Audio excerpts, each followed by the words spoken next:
Okay, I'm gonna do this a relatively different way where I don't explain this. I mean, I already explained this, but I usually like explain it twice or something, so I'm gonna just skip this step and see what happens when I go straight to the next step.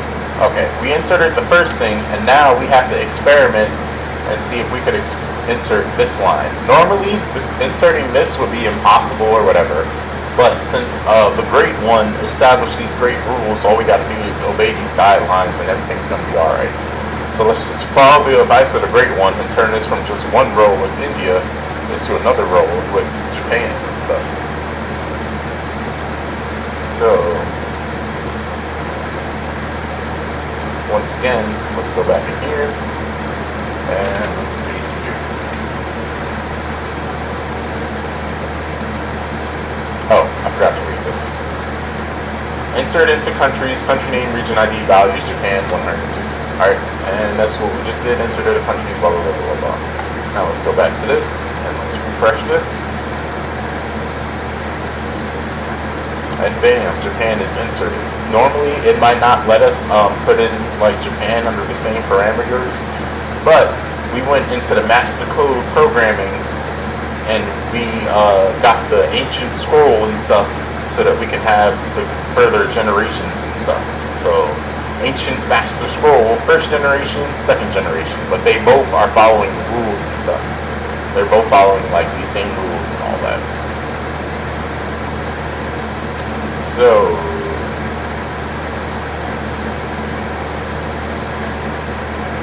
auto increment is like you're supposed to have the country ID be 1 and then it's supposed to add it to 2. So India was supposed to be 1, but it didn't make it 1. So we gotta figure out why that didn't happen. Alright, let me pause this. Okay, so increment is basically, it'll automatically give you 1, then it'll automatically give you 2, 3, 4, 5. Instead of you manually putting 1 India, 2 Japan, 3 North America, 4 South America, 8 East America, so on, so on, so on. Like auto increment is automatically going to give you either 1, 2, 3, 4, 5, 6, 7, 8, 9, 10. That's the actual definition and all that. That other thing I said before was like incorrect. But I'm doing this out of order, so my table's not exactly going to be like the other ones and stuff. It's not going to flow seamlessly because I did other stuff in here, and those things are going to conflict and stuff. Or the book just skips stuff and assumed you would be able to like fix it and all that.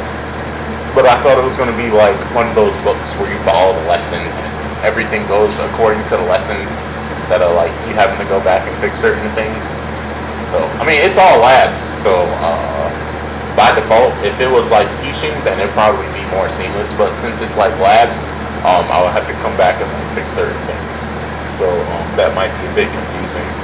Just know it's like out of nowhere labs that aren't really in order, that can go in complete order all the time, and then out of nowhere they might lose all their order.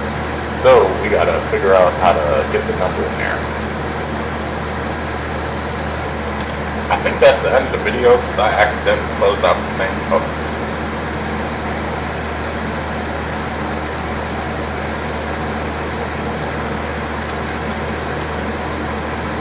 Okay, I accidentally deleted my table and I'm having an issue I don't know how to fix. I'm gonna have to ask somebody else real quick. Alright.